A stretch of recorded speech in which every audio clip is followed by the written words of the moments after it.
하나님 아버지와 우리 주 예수 그리스도로부터 오는 은혜와 평강이 여러분과 함께 하시기를 바랍니다. 그래도 새해 첫 번째 주일인데 새해 인사는 해야 될 것 같습니다. 우리 주변에 있는 분들과 같이 인사하도록 하죠. 새해 복 많이 받으시길 바랍니다. 새해 복 많이 받으세요. 네. 새해 첫 주일이면 늘 여기가 꽉 차야 될 텐데 우리가 여러분들 다 아시다시피 지금 코로나의 상황 때문에 오늘 이 예배는 예배 봉사자들만 이렇게 모여 있습니다. 오늘 함께 묵상할 복음서 말씀 함께 보려고 그래요. 교회력 복음서 말씀은 예수님의 12살 유년 시절 에피소드입니다. 성경에 예수님의 이야기가 가득한 것은 사실이지만 예수님의 전체 일대기를 생각해 보면 꼭 그런 것 같지는 않습니다. 고작 우리가 알고 있는 것이라고는 예수님의 탄생 이야기, 또 그 이외에 예수님의 공생의 사역이라고 하는 십자가와 부활 사건 이전에 한 3년간의 예수님의 일대기, 요 정도, 그 정도인 것 같아요. 그 이외에는 거의 알려진 바가 없습니다. 그러고 보면 이에 비해서 예수님 탄생 기사에 있었던 예수님의 아버지인 요셉의 이야기라든지 뭐 이런 거는 전혀 우리가 알 수 없고요. 예수님의 유년 시절 이야기조차도 역시 아주 극히 제한적인 경우만 제외하고는 찾아볼 수가 없습니다. 왜 이렇게 예수님의 일대기가 성경에서 희미하게 그려졌는지 뭐 여러 이유가 있겠지만 주님의 공생의 사역과 십자가 부활 사건이 무엇보다도 중요하기 때문에 다른 이야기들은 뒤로 밀렸을 수도 있겠다 생각은 듭니다. 실제로 제가 글을 쓰다 보면은 이런 일이 그리 이상하지 않은 것을 제가 경험하게 됩니다. 저도 종종 누군가를 추천하는 글이라든가 편지를 좀 쓰는 적이 있는데요. 추천서를 쓸 적에는 늘 그 대상자에 대해서 쭉 쓰게 됩니다. 하지만 뭐 태어나서부터 죽을 때까지 다 쓰는 건 아니죠.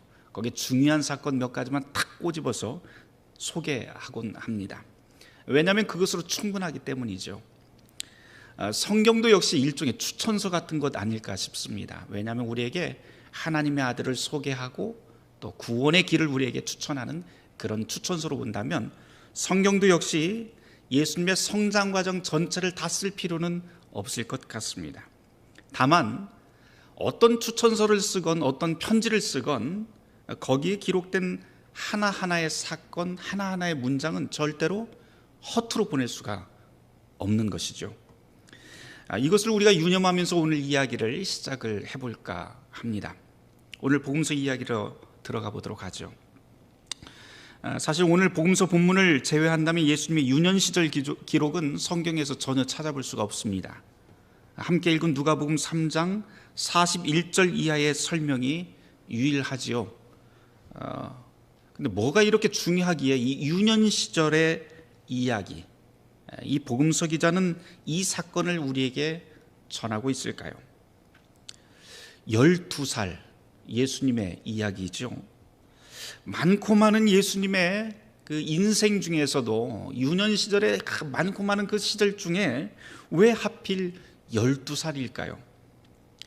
만 12세 그러면 우리 나이로 따지면 우리식으로 생각을 하면 초등학교 6학년입니다. 그런데 복음서 기자가 그 많고 많은 유년 시절 나이 중에 딱 꼬집어서 12세 이야기를 전하는 이유가 있을 것 같습니다. 우선 생각해 볼 수 있는 것은 상식적으로 생각을 해보면 12라고 하는 숫자가 성경에서는 완전 숫자로 꼽히게 됩니다. 그래서 이스라엘의 12지파도 생각날 수 있고 예수님의 12제자도 우리가 생각해 볼 수가 있을 것 같아요. 그것 말고도 성경에는 나와 있지 않지만 요세푸스라고 하는 역사가가, 유대 역사가가 사무엘이 선지자로 부름받았을 그 나이를 12세로 그렇게 소개를 하기도 하고요. 성경의 구약 성경의 가장 개혁적인 왕으로 꼽히고 있는 요시야 왕도 12살의 왕이 되어서 국가의 개혁을 시작했다. 이렇게 요세푸스는 그렇게 기록을 전하고 있습니다. 물론 12살의 국가를 개혁할 수 있는 할 수 있는지 아닌지 그게 실제적이건 아니면 상징적인 이야기인지 그것은 따져볼 만한 일이겠지만 분명한 것은 유대인 문화에서는 실제로 이 12세를 법적인 성인의 효력을 갖는 나이로 그렇게 인정했다라고 하는 점입니다. 유대인의 성장 과정을 보면 태어나서 8일 만에 할례를 받게 되죠. 그런 다음에 3살이 되면 이제 글자를 배우기 시작을 하고요. 5살이 되면 글자 배운 것을 가지고 구약 성경을 암송하기 시작을 합니다. 그러면서 가정에서 가정교육을 받기 시작을 하는데요.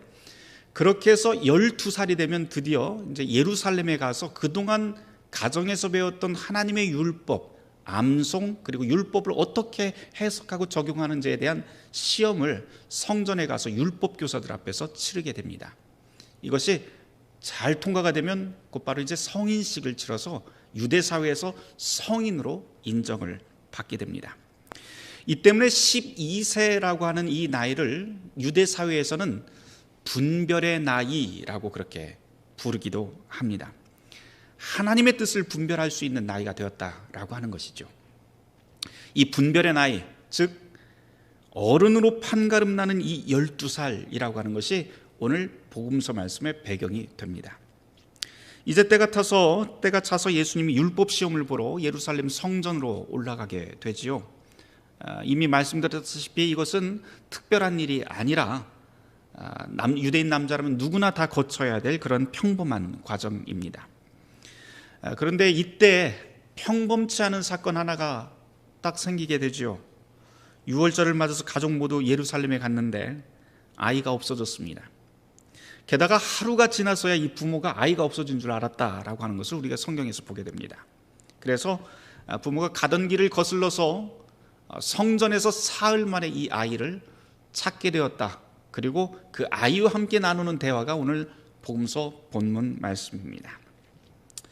아이가 없어진 걸 하루 만에 알아챘다라고 하는 대목도 사실 좀 이상하기는 합니다만, 사실은 당시 유대인의 6월절 축제가 어떤 식으로 진행이 되었는지 그 마을 단위로 여행을 갔다라고 하는 것을 우리가 좀 기억을 한다면 어느 정도 이 대목은 수긍이 갈 것 같습니다. 다만 이해가 안 가는 대목은 사흘 만에 엄마 아빠와 아이가 만났는데 이렇게 나누는 대화를 보면 굉장히 이상합니다. 일단 잃었던 아이를 찾은 부모가 놀랐다고 하는 것은 매우 당연하죠. 그래서 성경에서 보면 누가복음 3장 48절 말씀에 이런 구절이 나옵니다. 마리아가 이렇게 이야기를 하죠. 아이야, 어찌하여 우리에게 이렇게 하였느냐? 보라, 내 아버지와 내가 근심하여 너를 찾았느니라 라고 하는 말씀이 48절에 나옵니다. 우리 한글 성경에 매우 점잖게 이렇게 번역이 되었지만 이거를 실제로 이야기한다면 이 정도 되지 않을까요? 야, 너 도대체 뭐 하는 거야? 엄마 아빠가 얼마나 속 탔는 줄 알아? 이런 말이 될 것 같습니다. 문제는 그 다음 구절인데요. 아들이 이렇게 답을 해요. 3장 49절 말씀. 예수께서 이르시되 어찌하여 나를 찾으셨나이까? 내가 내 아버지 집에 있어야 될 줄을 알지 못하셨습니까? 라고 그렇게 대답을 합니다. 가만 보면 예수님의 반응이 정상적이지 않습니다. 기뻐하지도 않고 당황하지도 않고 놀라지도 않습니다. 게다가 지금 상황을 보면 12살 아이답지 않게 그 성전에 있는 신학자들과 함께 선생처럼 토론을 하고 있었다라고 하는 대목을 우리가 또 성경 본문에서 읽게 됩니다. 그나마 정상적으로 보이는 것은 오늘 본문에서 그 부모가 아들의 반응을 전혀 이해하지 못했다라고 하는 50절 말씀, 그리고 계속해서 나오는 부모들의 반응은 우리가 이해할 만합니다. 자, 그러면 복음서에서 거의 언급되지 않는 예수님의 유년 시절, 그것도 콕 집어서 12살, 그리고 이런 이상한 대화를 우리에게 들려주는 까닭은 무엇일까요? 여러분은 어떻게 생각하십니까? 12살 예수님과 그의 부모가 만나는 이 장면을 곰곰이 다시 상상해 봅니다. 어른들 앞에 한 아이가 지금 서 있습니다. 우리의 눈으로 보면 마리아와 요셉이 바로 부모이자 어른이고, 아이인 예수는 어쩌면 그 대답만으로 봐서는 굉장히 버릇없는 아이처럼 보입니다. 부모는 당연히 해야 될 이야기를 하고 있죠. 그렇다면 이 장면은 실제로 우리가 지금 읽듯이 예수는 정말 어렸을 때는 아주 버릇없었고 요셉과 마리아는 아주 사랑 가득하고 권위 있는 그런 어른의 모습이었을까라고 하는 것을 한번 되돌아보게 됩니다. 잠깐 주제를 바꾸어서 어른과 아이의 기준에 대해서 한번 생각을 해보죠. 여러분, 어른의 기준은 무엇일까요? 어른의 기준. 우리는 보통 나이 들면 다 어른이라고 이야기를 해요. 또 법을 전공하시는 분들은 민법을 이야기하면서 만 19세가 되면 어른이다 라고도 이야기를 합니다. 그러나 우리가 살아가면서 현실에서 보면 나이는 먹었는데 철부지 같은 사람도 있고 나이는 어린데 애늙은이 같은 사람도 있습니다. 또 이에 비해서 어른스러운 소년 소녀 가장도 있고요. 또 삶이 존경스럽게 나이가 들어가는 그런 존경스러운 노인들도 있습니다. 이런 우리의 현실을 보면 어른이라고 하는 말은 어쩌면 물리적인 나이를 이야기하는 게 아닐 수 있겠다, 그런 생각도 듭니다. 우리말의 어원을 찾아가다 보면 이 어른이라고 하는 말이 참 그 뜻이 깊습니다. 어른이라고 하는 말이 순수 우리말인데요, 정신의 줏대라고 하는 뜻의 얼이라고 하는 말이 바로 어른의 그 유래라고 합니다. 다시 말해서 어른이라고 하는 것은 얼이 살아있는 사람이어야 되고, 얼이 살아있다고 하는 것은 줏대 있는 정신을 가졌다라고 하는 그런 뜻이 됩니다. 이 말을 좀 더 우리식으로 더 풀어보면 이런 말이 되겠죠. 어른이란 자기가 누구인지 분명히 알고 해야 할 일과 하지 말아야 할 일을 분별하면서 행동하는 사람이 바로 어른이 됩니다.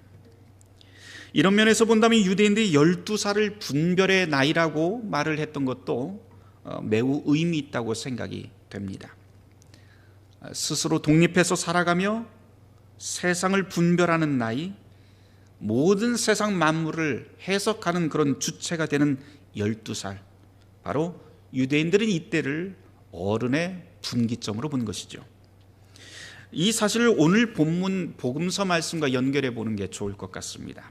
자, 이제 오늘 복음서 본문에 나오는 12살 소년의 이 미스터리 같은 대답과 태도를 다시 짚어보도록 하죠.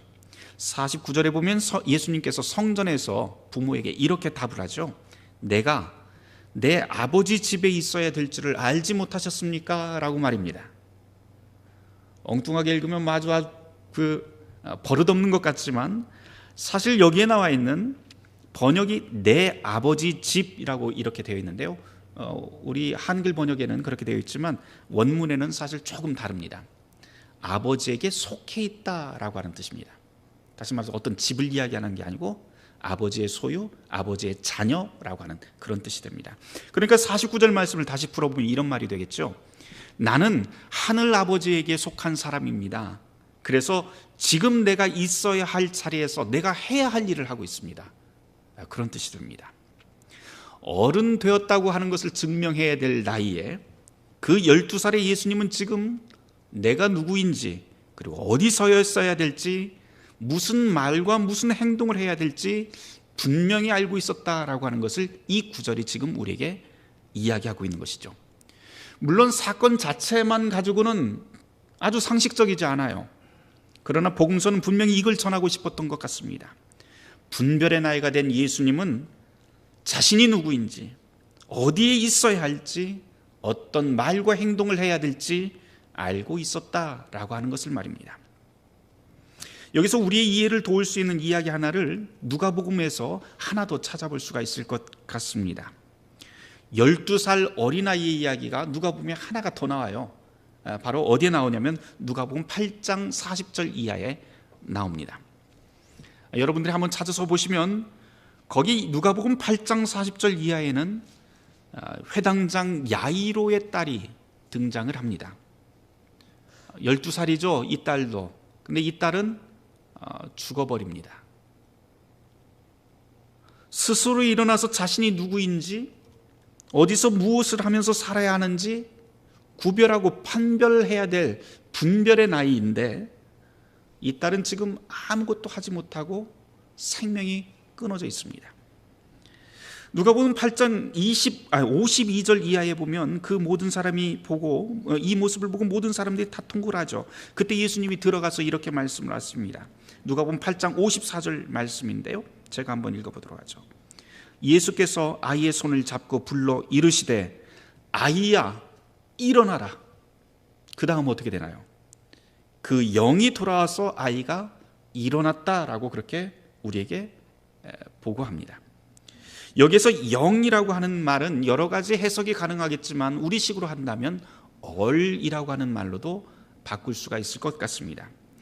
얼이 빠진 상태였다, 온전한 정신이 회복되었다라고 하는 말로도 바꿀 수가 있는 것이죠. 물론 이 야이로 딸의 이 회복 사건, 이 회생 사건을 딱 떼어서 이것만 놓고 본다면 분명히 죽은 자를 살리는 예수님의 치유 능력이 확 부각이 됩니다. 그러나 누가복음 전체를 통으로 함께 읽어본다면 12살 성전에서 만난 예수님의 이야기와 아주 대비되는 그런 쌍둥이 같은 그런 사건으로 우리가 읽을 수가 있게 되죠. 이 두 사건을 비교하면서 읽다 보면 예수님이 누구인지, 그리고 누가복음 2장에서 12살 소년 예수가 왜 그리도 모호한 대화를 부모와 나누었는지 그 뜻이 좀 더 명확하게 드러나게 됩니다. 제가 보기에 이 야이로 딸의 죽음에서 일어나는 이 누가복음 8장은요, 누가복음 2장의 각주 같은 역할을 하는 것으로 보입니다. 야이로의 딸은 12살 어른이지만 죽은 상태로 누워 있는데, 이것을 달리 말하자면 어리 없는, 스스로 온전한 생각을 갖지 못하는, 해석의 주체가 되지 못하는, 자기가 어디 서야 될지 모르는 모든 사람들을 상징하는 것 같습니다. 그리고 이 소녀는 지금 정신없이 살고 있는, 또는 얼빠진 상태로 살아가고 있는 가망 없는 우리 모두를 대표하는 것 같습니다. 그러나 여러분, 이 가망 없는 사람의 손을 붙잡고 예수님이 일어나라 말씀하셨을 때 다시 두 발로 일어서게 되지요. 이로써 주님께서는 우리 모두에게 어리 살아있는 어른으로 살라고, 내가 손을 잡아주겠다고, 우리 자신이 누구인지, 어디 서야 하는지, 무슨 말을 하고 무슨 일을 해야 하는지 분별하며 행동하는 어른이 되라고 복음서 말씀은 우리에게 가르칩니다. 자, 다시 오늘 본문인 누가복음 2장으로 돌아가 보도록 하죠. 여기에는 어른과 아이가 사흘 만에 만나게 됩니다. 나이로 보나 뭐로 보나 당연히 부모가 어른이죠. 그런데 다시 한번 살펴보죠. 누가 어른이고 누가 아이일까요? 누가복음서 기자는 지금 누구를 어른으로 이야기하고 있을까요? 12세 소년 예수님은 자신의 정체를 분명히 알았고 그것을 증명합니다. 그러나 그 육체의 부모는 자기 앞에 있는 이 아이를 여전히 어린 아이로만 바라봅니다. 12년 전 천사가 나타났던 그 신비한 성탄의 사건, 동방박사와 목자들이 찾아와서 경배했던 특별한 그런 사건조차 이 부모들의 머릿속에서 완전히 지워진 것 같습니다. 그래서 그 부모는 아들이 무슨 말을 지금 하고 있는지 전혀 이해를 하지 못합니다. 바로 이 대목에서 어른과 아이의 위치가 역전이 되어버립니다. 소년은 어른으로 서 있고 부모는 아들이 누구인지 기억하지 못하는 철부지 아이로 머물러 있습니다. 한 발 더 나가보죠. 51절 말씀입니다. 예수님은 철부지 아이 같은 이 마리아와 요셉을 앞에 두고 하나님의 아들이 가진 권위로 압도하거나 가르치려고 하지 않습니다. 천사가 나타나서 수태고지했던 기억을 벌써 잊었냐라고 하면서 타박하지도 않습니다. 대신 주님은 하나님의 아들이 가진 당신의 힘을 숨기고 조용히 고향으로 돌아가 그 부모를 순종하며 섬겼다라고 51절 말씀은 우리에게 전하고 있죠. 그 다음 51절 말씀, 예수는 지혜와 키가 자라가며 하나님과 사람에게 더욱 사랑스러워 가시더라 라고 하는 말씀으로 이야기가 전개가 됩니다. 이 말씀을 통해서 우리는 그리스도가 어떤 분이신지, 그리고 그분을 따르는 그리스도인들은 어떤 삶의 자세로 살아야 되는지 배우게 됩니다. 세상에서는 자기 권위를 높이고 높은 자리를 차지하면서 소유하고 권력을 가지라고만 그렇게 이야기를 합니다. 그것이 성공적인 인생이라고 이야기를 합니다. 그러나 예수님의 가르침은 완전히 다르지요. 낮은 곳으로 내려가 섬기고 자신의 소유를 나누고 하나님의 뜻에 순종하며 이웃을 섬기는 삶을 살라고 그렇게 예수님은 가르칩니다. 그것이 바로 우리가 걸어야 할 그리스도인의 길이라고 하는 것을 성경은 거듭해서 강조합니다. 아이들을 키워보신 분들은 다 알 거예요. 아이들하고 씨름을 해보면 재밌는 현상들을 보게 됩니다. 아이들하고 씨름할 적에는 꼬맹이가 아빠 발을 살짝만 걸어도 아빠가 어떻게 해요? 팍 꼬꾸라집니다. 아이가 힘이 있어서 아빠가 꼬꾸라지는 것 아니죠. 왜 꼬꾸라집니까? 아빠니까, 엄마니까, 내 사랑하는 아이니까 아빠는 넉넉하게 져줍니다. 어른들은 그렇게 넉넉히 넘어가 주지만 아이들은 자기가 정말 힘이 센 줄 알고 으스댑니다. 이게 어른과 아이의 차이가 아닐까요? 사랑하는 성도 여러분, 오늘은 새해 첫 번째 주일입니다. 우리는 지난 한 해 말 그대로 다사다난했던 그런 시간의 터널을 지나왔습니다. 아직 그 터널이 끝난 건 아닙니다. 그러나 이 복음의 말씀대로 참으로 강한 주님께서는 우리의 손을 붙잡아 주시겠다고 우리에게 약속하십니다. 그리고 그분께서 우리를 일으키실 것입니다. 다만 오늘 이 시간에 우리에게 중요한 것은 그리스도를 신뢰하는 믿음입니다. 그리스도께서 저와 여러분의 손을 잡고 얼이 살아있도록 깨어있는 어른으로, 하나님과 사람에게 사랑받는 그런 그리스도인으로 주님께서는 우리를 회복시키실 것입니다. 바라기는 예수님의 놀라운 위로와 회복이 우리 모두에게 발견되고 체험되는 새해가 되길 주님의 이름으로 축원합니다. 모든 지각에 뛰어난 하나님의 평강이 그리스도 예수 안에서 너희의 마음과 생각을 지키시리라. 아멘.